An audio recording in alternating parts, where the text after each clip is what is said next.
श्रीराम नमस्कार. आज 3 डिसेंबर 2020 भीमरूपी निरूपण भाग 25.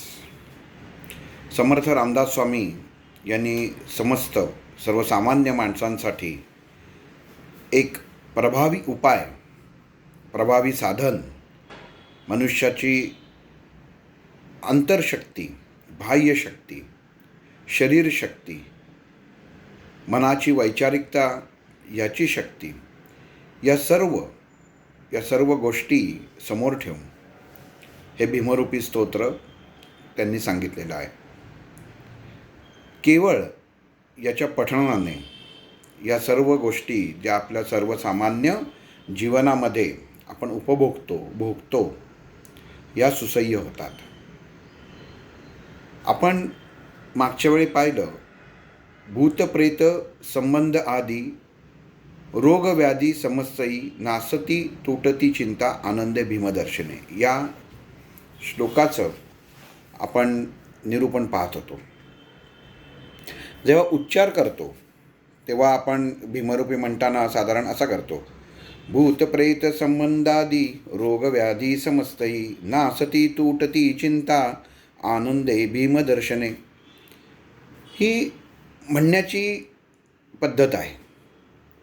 पण जेव्हा आपण त्याचं आकलन करतो एखाद्या गोष्टीचं, तेव्हा प्रत्येक शब्दावर जोर आणि त्याची फोड होणं खूप गरजेचं असतं. मागच्या वेळी आपण पाहिलं, भूतप्रेत संबंध आदी म्हणजे भूत आणि प्रेत ह्याच्या बाबतीत जे काही निगडीत आहे, ज्या योनी निगडीत आहेत, जे विचार, जे अविचार दोन्ही गोष्टी असतात. जिथं चांगल्या गोष्टी असतात तिथं वाईटही असतात, जिथं विचार असतात तिथं अविचार हे असतातच. तर ह्या गोष्टींवर अंमल करण्यासाठी हे भीमरूपी स्तोत्र, भीमरूपीचं पठण, ह्या मारुतीचं नाम हे खूप प्रभावी आहे असं समर्थ रामदास स्वामी ह्या ओवीमध्ये सांगतात. मागच आपण पाहिलं की भूतप्रेत मनुष्य जीवनामध्ये काही गोष्टींसाठी इतका घाबरलेला असतो आणि ही त्याच्या मनाची भीती असते. कारण एखादी गोष्ट आपण जेव्हा मनामध्ये त्याचं चित्र निर्माण करतो तर ती गोष्ट तशी आपल्याला भासायला लागते. उदाहरणार्थ असं समजा की तुमचा उजवा हात जर तुम्ही असं मनामध्ये आणलं की माझा उजवा हात दुखतोय, असा तुम्ही प्रयोग करून पहा. शरीरातला कुठलाही अवयव असो, त्याला तुम्ही आवाहन करा की अरे तू दुखतोयस. ते दुखतोय म्हटल्यानंतर तो 1-2 मिनटामध्ये तो अवयव खरंच दुखतोय याची जाणीव आपल्याला व्हायला लागते. म्हणजेच काय होतं की माणसाचा स्वतःच्या मनावरती, मनाची जी ऊर्जा आहे ही इतकी ताकदवान आहे आणि ही ऊर्जा आपण सकारात्मक गोष्टींसाठी खर्च करणं गरजेचं आहे. नकारात्मक गोष्टींसाठी मनुष्य सर्वसाधारण जास्तीत जास्त ऊर्जा खर्च करतो. हे आत्तापर्यंत आपण सर्वसामान्य ठिकाणी बाहेर हे पाहतो. रोग का उत्पन्न होतो, भोग का उत्पन्न होतो. भोग हे आपण समजू की प्रारब्धाशी निगडीत आहे, पण रोग का उत्पन्न होतो, मनाची अवस्था का ढासळली जाते, मन घाबरं का होतं, कशाची भीती वाटते. आपण एखाद्याला म्हणतो की अरे काय रे तू घाबरतोस का एवढा. एखादं म्हणतो मी झोपेत डचकून उठतो. झोपेत डचकून उठतो याचा अर्थ काय की कुठल्या तरी गोष्टीचा हा विचार करत असतो. माणसाचा मेंदू आपल्याला असं वाटतं की तो झोपला आहे, तर झोपलेला नसतो, तो चालूच असतो. तो झोपला तर मनुष्य कायमचा झोपेल. तर त्यामुळे सुप्त अवस्थेत, स्वप्न अवस्था ही सुद्धा एक अवस्थाच आहे आणि त्याचा मनुष्याच्या शरीरावरती परिणाम होतो. लैंगिकदृष्ट्या उदाहरण घेऊन हे मागच्या वेळी मी सांगितलेलं होतं की स्वप्नवत अवस्थेत आपण एखादं स्वप्न बघितलं, एखाद्या अप्सरेचं, थोडंसं उदाहरण वेगळं देतो की समजायला पटकन लक्षात येईल. एखाद्या मेनकेचं आणि त्या पुरुषाचं ते बघा, तो असतो स्वप्न अवस्थेत. स्वप्न अवस्थेत दिसत असतं, पण शरीरावरती लिंगाद्वारे वीर्यपतन होतं. म्हणजे काय तर मनामध्ये ज्या सुप्त अवस्थेमध्ये मनुष्य जो विचार करत असतो, बॅक ऑफ द माइंड, असं आपण म्हणतात त्याला, काही काही जण, की त्याला असं आपण जो जागृत अवस्थेत जो विचार करतो त्याच्यापेक्षा हा जो विचार असतो झोपल्यावर करतो, बॅक ऑफ द माइंड, असं त्याला एक इंग्लिश शब्द लावून दिलेला आहे. ही सुप्त अवस्था झाली, बॅक ऑफ द माइंड ही सुप्त अवस्था. पण ह्या अवस्थेमध्ये सुद्धा आपलं शरीर पण काम करत असतं आणि सुप्त अवस्था पण काम करत असते. अवस्था दोन वेगवेगळ्या असतात, पण परिणाम जसा मनावर होतो तसा शरीरावर होतो. आता इथं आपण जेव्हा मनुष्य एखादा झोपेत घाबरतो, एखादा झोपेतनं घाबरून उठतो, एखादी आई सांगते की मूल डचकून उठतं त्याच्यात, तर आता तुम्ही विचार करा की मूल कुठलं विचार करतं, ज्याला बोलताही येत नाही, पण ते उठतं तर डचकून. म्हणजे ही वास्तव सत्यस्थिती आहे. मग ह्याला कारण काय? तर त्याचे आईवडील, ती जागा.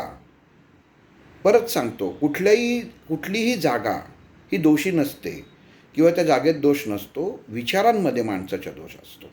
आणि जागा जर आपण ज्याला दोष म्हणतो तो दोष नसतो, तर त्या जागेमध्ये असलेली चुंबकीय कंपनं, चुंबकीय क्षेत्र हे विरुद्ध असल्यामुळं आपल्याला तसे अनुभव येतात. त्याला आपण जागा वाईट आहे असं म्हणून टाकतो, पण तसं नाही आहे. ते गणितेद्वारे जर सोडवायचा प्रयत्न केला, तुम्ही सोप्या पद्धतीने घरच्या घरी ₹1 खर्च न करता ते सोडवू शकता हे गणित.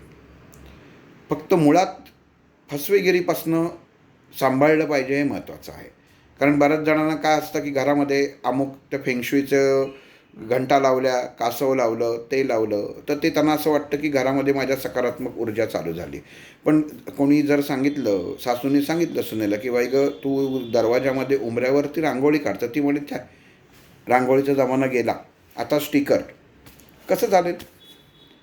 ज्या गोष्टीसाठी, ज्या सकारात्मकतेसाठी जी गोष्ट आपल्याला लावायला हवी, तर ती आपण मनापासून पहिली आपल्या मनाने स्वीकारलं पाहिजे. अग्नी चितेत पण असतो आणि तोच अग्नी एखाद्या निरांजनात पण असतो. पण बघा, अग्नी तोच, पण परिस्थिती अनुसार त्यातली कंपनं बाहेर पडत असतात. चितेमधनं बाहेर पडलेला अग्नी कधी मनाला आनंद आणि तृप्ती देतो का? तर नाही देत. तो निरंजनामधनं बाहेर पडलेला अग्नीच तृप्तता देतो. त्याचं कारण काय? की त्याच्यामधनं बाहेर पडणारी विशिष्ट कंपना.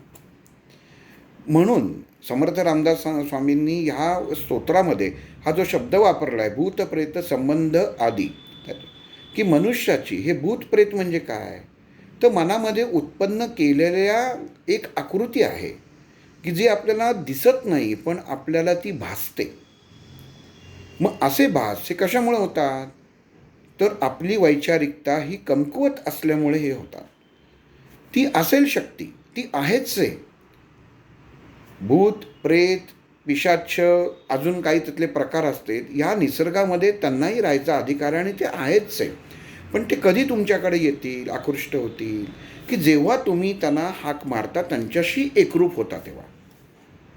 एखादा मनुष्य एखाद्या जागेमध्ये गेला, जिथं या जागेमध्ये कोणी नाही, आणि त्याच्यामध्ये फक्त तीच कंपनं विचार डोक्यामध्ये राहिले की इथं काहीतरी अद्भुत शक्ती आहे, इथं कोणतरी आत्मे आहेत, इथं कोणतरी प्रेत आहे, इथं अमुक आहे, तमुक आहे. त्याच्या मनामध्ये असं येत नाही की इथं एक छान, इथं दत्तगुरू असू शकतील, इथं रामचंद्र असू शकतील, इथं मारुती असू शकेल, इथं स्वामी असू शकतील. ते नाही आहेत. इथं भूतप्रेत असे असू शकतील, असे वैचारिकता माणसाच्या मनात येते. आणि जशी वैचारिकता येते ना, तसंच तो आपल्या शरीरामध्ये उत्पन्न होणारे विचार त्याप्रमाणेच प्रगट होतात आणि त्या शक्तीला आवाहन करतात नकळत. आपण मुखाने नाही करत, मनाने सुद्धा आवाहन केलं जातं. मग ही आवाहन, ही शक्ती नियंत्रित राहण्यासाठी, किंवा ही आपल्या मनामध्ये, हे आता काढायचं कसं? माझ्या मनामध्ये निगेटिव्ह शक्ती, ऋणभारित शक्ती, वाईट विचार हे येतातच, मग मी आता काढू कसे? असं बऱ्याच जणांच्या समस्या असतात, बऱ्याच जणांचा प्रश्न असतो की मी झोपलो की माझ्या छातीवर दडपण आल्यासारखं वाटतं, डोकं जड होतं. वास्तविक काय? तर विचार. मग घाबरायचं कशासाठी माणूस घाबरतो? तर फक्त मृत्यूला घाबरतो. पण तो तर प्रत्येकाला एक ना एक दिवस येणार आहे. हे जर सत्य असेल तर त्याला आपण स्वीकारलं पाहिजे. आणि त्या अनुषंगाने जर परमेश्वरांनी प्रत्येक गोष्ट आपल्या वेदांमध्ये काही काही गोष्टी ऋषीमुनींनी सांगून ठेवलेल्या आहेत की आपली वैचारिकता, आपल्या शरीरामध्ये उत्पन्न होणारे विचार हे कसे धनभारित असावे, कसे पॉझिटिव्ह असावे, त्याच्यामधल्या मनामधल्या विचारांमधला जो अग्नी आहे जो निर्माण होणार आहे हा कसा असावा, याला कसं नियंत्रण करावं, हे सर्व आपल्याला दिलेलं आहे. पण आपण त्याच्याकडे दुर्लक्ष करतो. कारण का? कारण आपल्याला आत्ताच्या सध्याच्या पिढीला किंवा माणसांना त्या पाठीमागं जायची वेळच नाही. त्यांना रेडीमेड घरामध्ये कुठं पिरॅमिड लावा, कुठं अजून काही लावा आणि त्याच्यामध्ये सोप्यात सोपं काय जे असेल ना त्याच्यावर उपाय सोल्युशन घ्या. पण असं नाही होत. एखादी गोष्ट तुम्ही जर स्वतः केली, जर जेवण जर आपण जर दुसऱ्यानी केलं तर त्याच्यात चालेल का? तुमचं पोट भरणार आहे का? तर नाही भरणार. त्याच्यासाठी स्वतःलाच कृती करणं गरजेचं असतं. आणि मग स्वतः केलेली कृती हीच फलं देऊन जाते, हे सिद्ध आहे. मग जर असं असताना आणि जर परमेश्वर शक्तीवर आपला पूर्ण विश्वास असताना मनामध्ये चुकीचे वाईट विचार उत्पन्न होणं हे दुर्दैवी आहे. समर्थ रामदास स्वामींनी भीमरूपीचं स्तोत्र तुम्ही प्रत्येक एक एक जर बघितलंच गेलं की त्यांनी काय केलं की एकदम पहिल्यांदा हा भाग घेतला का भूतप्रेत संबंध आधी नाही घेतला, हा शेवटी घेतला. का घेतला? तर पहिल्यांदा त्यांनी मारुतीचं स्वरूप उभं केलं, भक्ताच्या समोर उभं केलं. त्याची ताकद, त्याचे गुण काय आहेत, त्याची शक्ती काय आहे, त्याचा आवाका काय आहे, हे समर्थ रामदास स्वामींनी भक्ताच्या मनामध्ये रुजवलं. आणि ती प्रतिकृती, त्या मारुतीची आकृती ही भक्ताच्या मनात अगोदर उभी केली. म्हणजेच काय केलं तर धनभारित पॉझिटिव्ह एनर्जी ही समर्थ रामदासांनी आधी भक्ताच्या, जो हे त्या स्तोत्राचं पठण करतो त्याच्या मनामध्ये गोंदवली म्हणलात तरी चालेल, कारण गोंदवलेलं कधी जात नाही, म्हणून गोंदवलीत तरी चालेल. आणि मग शेवटी जेव्हा भक्ताची पूर्ण ताकद झाली, जेव्हा आपण एखादं म्हणतो की एखादं म्हातारी व्यक्ती असते आणि तिचं असं आपण समजू की कोणी तरुण मुलगा वगैरे अपघातात गेला तर ते सांगणार कसं? कारण सांगितलं तर तिला काहीतरी त्रास व्हायचा, त्या व्यक्तीला, वृद्ध व्यक्तीला त्रास व्हायचा, म्हणून ते परस्पर सांगत नाहीत. मग असं काही ना काहीतरी कारण फिरवून वगैरे असं त्यांना सांगतात की असं असं झालं, मग आता ॲडमिट आहे, मग अमुक आहे आणि टमुक आहे. मग सारख्या सांगायचा उद्देश काय आहे की समर्थ रामदास स्वामींनी भक्ताला परस्पर पहिल्याच ओवीमध्ये भूतप्रेत संबंध आधी सांगितलेलं नाही, आधी ही ताकद तयार केलेली आहे. आणि आता आपल्या मनामध्ये ही ताकद तयार झालेली आहे की आपण कुठलीही गोष्ट, कुठलीही अवस्था आपल्या जरी समोर आली तरी आपण त्याला सामोरं जाऊ शकू. मुळामध्ये भीती कोणाला? की जो दुसऱ्याचं वाईट करतो, दुसऱ्याचं वाईट चिंतो, जीवनामध्ये दुर्व्यवहार होतात, गैरव्यवहार होतात, त्याला भीती. जो नीट सत्याने चालतो त्याला भीती कशासाठी असायला पाहिजे? ज्यांना सद्गुरूंवरती आपला ज्याचा विश्वास आहे, त्या देवावर विश्वास आहे, तर त्याला भीती नसावीच. आणि त्याला जर भीती असेल तर याचा अर्थ असं झाला त्याला त्याच्या गुरूंवरती, त्या सद्गुरूंवरती आणि त्या देवावरती, त्या दैवतावरती विश्वास नाही. म्हणजे दोन्हीपैकी एक गोष्ट हीच सत्य आहे. आता इथं समर्थ रामदास स्वामींनी काय सांगितलं? भूतप्रेत संबंध आदी. आणि पुढं काय म्हणतात? रोग व्याधी समस्तही नासती तुटती चिंता आनंदे भीमदर्शने. बघा, रोग व्याधी संबंध आदी म्हणजे रोग हा वेगळा असतो आणि व्याध ही वेगळी असते. रोग हा तात्पुरता असू शकतो आणि व्याध ही मुळासकट काढायला लागते. वैद्यकीय शास्त्रात जर आपण बघितलं की ती मुळासकट तो रोग काढायला लागतो. एक प्रकारचा रोगच, पण त्याला व्याध म्हटलं जातं, कारण ती मुळासकट उपटायला लागते. आणि मग ती उपटली तरच त्याच्या ज्या वेदना शरीराला होत असतात त्या नष्ट होतात. पण ह्या वेदनांवरती सुद्धा म्हणजे किती आश्चर्यकारक गोष्ट आहे की आपण एखाद्या गोष्टीवरती औषध हा घेतोच. आणि समर्थ रामदास स्वामी सांगतात रोग व्याधी संबंध आदी, रोग भूतप्रेत संबंधादी रोग व्याधी समस्तही, रोग व्याध सम असणार. मग ह्या गोष्टीसुद्धा म्हणजे माणसाच्या जर एखाद्याला रोग झाला, एखाद्याला व्याधी झाली, तर त्याच्यावरती सुद्धा अंमल या स्तोत्र पठणाने होऊ शकतो, असं समर्थ रामदास स्वामी सांगतात. आता याच्यावर आपण विचार केला की कसा होऊ शकतो, कारण थोडंसं वैद्यकीय शास्त्रात जर विचार केला तर वात पित्त कफ यांनी शरीरामध्ये उत्पन्न होणारे रोग, सत्व रज तम ह्या तिन्ही गुणांवरती पडणारा फरक. मग मारुती को आहे, तो वायुतत्व आहे. या वायुतत्वाबरोबरच मी मागच्या वेळी सांगितलं, मारुती हा फक्त मारुती नाही आहे, भीमाला स्वरूप का सांगितलेलं आहे, कारण ते गणेशाशी गणपतीशी निगडीत आहे, म्हणजे अग्नितत्वाशी पण निगडीत आहे. मग शरीरातलं वायुतत्व आणि अग्नितत्व जर बिघडलं तर मनुष्याच्या शरीरामध्ये रोग उत्पन्न हा होतोच. मग जेव्हा मारुतीचं पठण केलं जातं, म्हणजे मारुती स्तोत्राचं जेव्हा पठण केलं जातं, मारुती रायांचं जेव्हा नामस्मरण केलं जातं, तेव्हा आपोआप ते वायुतत्व आणि अग्नितत्व जे आपल्या शरीरात असतं, जे आपल्या शरीरात प्रवाही आहे, हे नियंत्रित होतं. नियंत्रित होतं म्हणजे काय, की शरीराला जर 10% हवं असेल तर ते 20% नाही, ते 10%वरती येतं.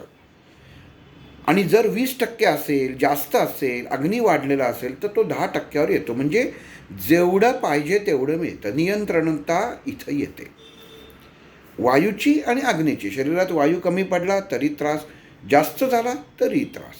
शरीरात अग्नी कमी असला तरी त्रास, जास्त झाला तरी त्रास.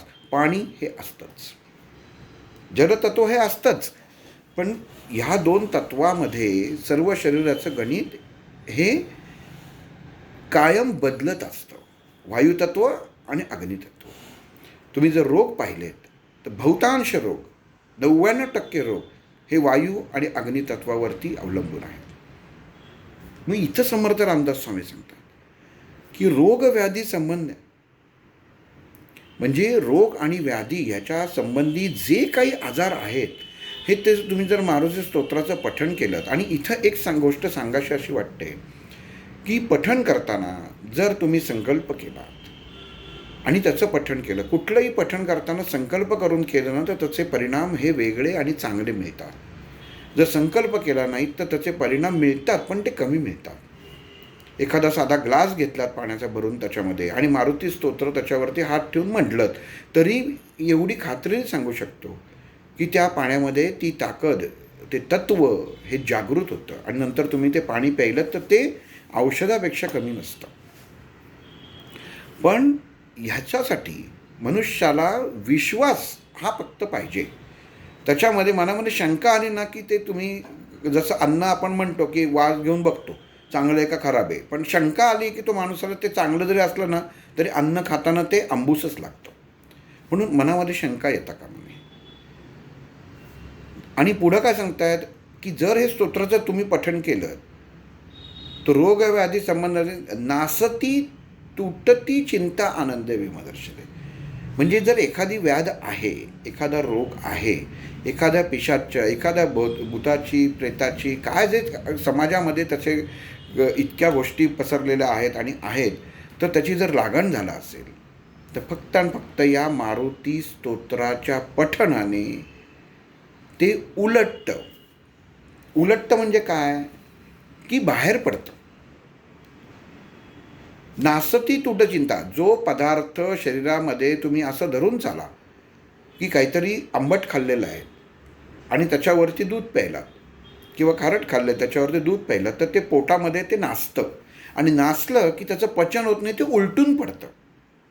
म्हणजे शरीरामध्ये एखादी गोष्ट जर गेली आणि ती जे शरीराला स्वीकार करण्यायोग्य नसेल तर ती गोष्ट शरीर तुम्हाला विचारत नाही उलटून टाकू का, ते उलटून टाकतंच त्याच्यामध्ये. म्हणून समर्थ रामदास स्वामींनी इथं शब्द वापरला आहे, नासती तुटती चिंता. म्हणजे एकदा नासून ते ओकून बाहेर पडलं, पण ओकून म्हणजे काय मुखाद्वारे पडणार आहे का, तर नाही.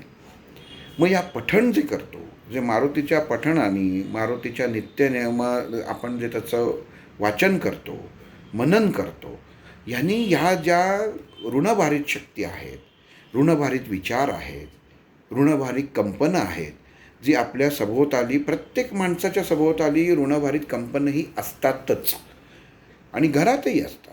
तुमच्या वास्तूतही असतात, तुमच्या कामाच्या जागेतही असतात, तुम्ही ऑफिसमध्ये कुठंही जा, अशी कुठलीच जागा नाही की जिथं ऋणभारित कंपनं आणि धनभारित कंपनं नाहीत. दोन्ही असतात. पण आपलं शरीर काय हे महत्त्वाचं.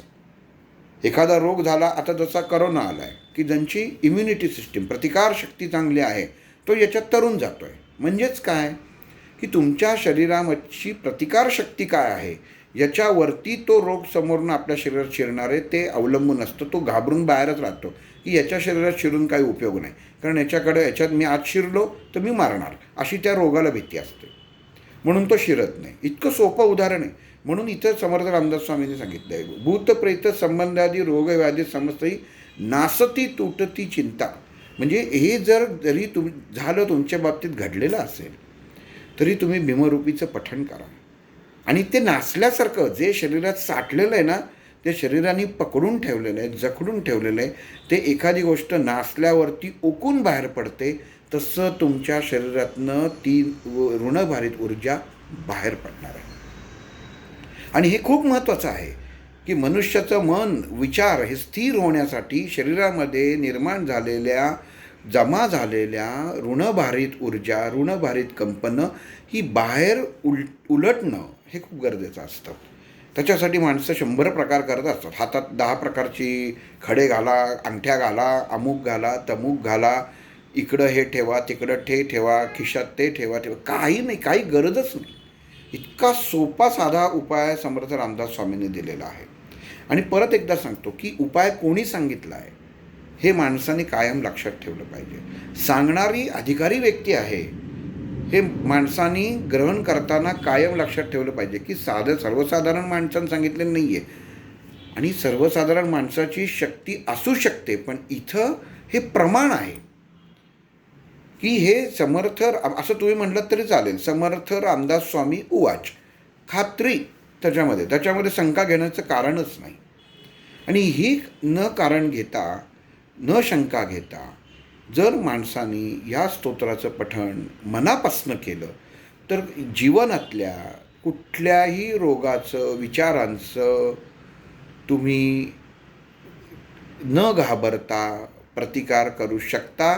रादर तुम्हाला प्रतिकार करायची गरजच नाही, आपोआप हे सगळ्या गोष्टी तुमच्यापासून दूर राहतील.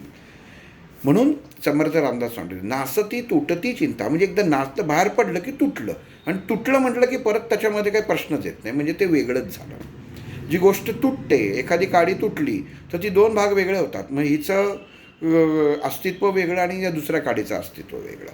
म्हणून तुटलं त्यांनी दिलं आहे, नष्ट दिलेलं नाही आहे शब्द, कारण नष्ट झालेलं परत प्रगट होऊ शकतं. तुटलं की गेलं, तुम्ही तर जोडू शकता. कितीही जणी जोडलं तरी त्याच्यामध्ये एक प्रकारचं अडथळा, एक प्रकारचं अंतर, एक प्रकारचा डिस्टन्स हा राहतोच. एकरूपता ती होत नाही जी मुळात असते. म्हणजे काही जण म्हणतील, हो का, एवढं प्रभावी स्तोत्र आहे, मग मी आजपासून लगेच म्हणतो उद्या मला त्याचा फरक पडायला पाहिजे, तर तसं नाही होत. कारण कसं आहे की एखादं स्तोत्र आपल्याला फलद्रूप होण्यासाठी आपण त्याच्याशी तेवढं एकरूप होणं गरजेचं आहे.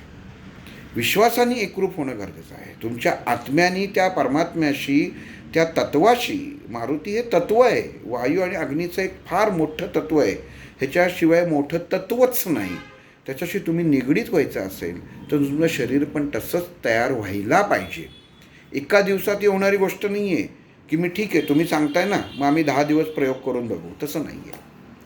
तुमच्या शरीरात मुळात घाण किती आहे, विचारांमध्ये घाण किती आहे, शरीरात घाण किती आहे, तुमचा रोग किती दीर्घ आहे, तुम्हाला खात्री पाहिजे की ह्याच्यातनं जे काही होणार आहे हे निश्चित चांगलंच होणार आहे. ही खात्री असेल ना तर आपोआप गुण यायला लागतो. त्याच्यासाठी तुम्हाला कुठल्या प्रमाणपत्राची किंवा प्रमाणाची आवश्यकता लागत नाही. म्हणून समर्थ रामदास स्वामींनी सांगितलं, नासती तुटती चिंता, म्हणजे माणसाला काय करणं, ही एकच चिंता असते, माझं कसं होईल, मला असं होतं आहे, मला अमुक होतं आहे, मला तमुक होतं आहे, तो शेजारचा माझ्यावरती उतारे करतो आहे, दुपारे करतो आहे, हा इकडनं आला, त्यांनी काही खायला घातलं का नाही. म्हणजे केवळ माणूस वैचारिकतेने इतका ग्रासलेला असतो आणि स्वतः या विचारांनी एक निगेटिव्ह एनर्जी, निगेटिव्ह ऊर्जा, ऋणभारित ऊर्जा हा तयार करत असतो. तर ती होऊ नये म्हणून हे आपल्याला स्तोत्राचं पठण करायचं आहे. आणि मग काय होणार आहे, ते त्याच्यात जरी तुमच्या शरीरात जरी असेल तरी घाबरू नका, काळजी करू नका. ते काढून टाकायचं काम हे स्तोत्राचं पठण करतात. ते जसं शरीरात एकदा मारुतीचं कंपनं गेली की ते आत आपोआप नाचणार आहे, आणि जे नाचलं की तुम्हाला काढायलाच लागणार नाही, ते आपोआप बाहेर पडणार आहे आणि ते तुटून जाणार आहे. म्हणजे तुमच्या शरीरातनं जी वाईट गोष्टी, ऋणभारित कंपनं आहेत, ही आपोआप वेगळी होणार आहेत. नासती तुटती चिंता. आणि मग जेव्हा तुम्हाला ही कंपनं वेगळी होतील आणि तुमच्या शरीरामध्ये तुमचं शरीर पूर्ण धनभारित होईल, एक चांगल्या विचारांनी हा देह तयार होईल, चांगल्या एक मनाचा. कारण मन हा सगळा कारक आहे.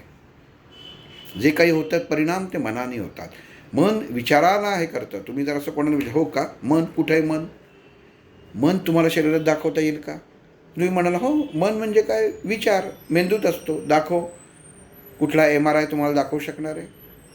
कुठलं सोनोग्राफी तुम्हाला दाखवू शकणार आहे? किंवा मन इथे, किंवा कुठले डॉक्टर आहेत ते सांगू शकणार आहेत की हे मन तुमचं बरं का शरीरात इथं आहे?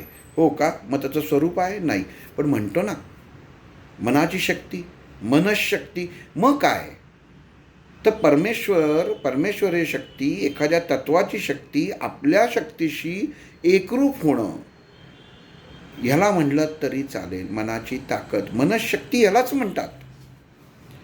आपण आपली शक्ती म्हणायलाच नाही पाहिजे. ही त्या समोरच्या दैवी तत्वाची शक्ती जर म्हटलं तर ती खरं प्रकारे तुमचं समर्पित भाव हा त्याच्यामध्ये दिसला जाणार आहे.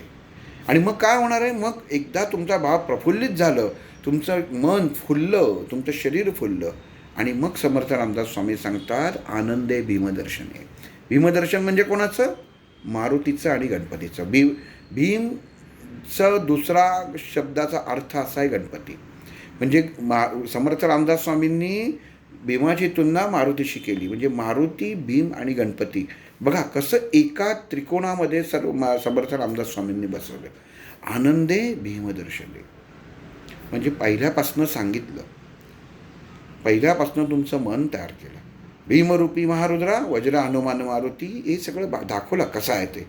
वनारी अंजनी सुद्धा कोणापासनं जन्म झाला आणि त्याची ज्यांनी जिच्या पोटी जन्म झाला ते कसं होतं, ती ताकद काय होती.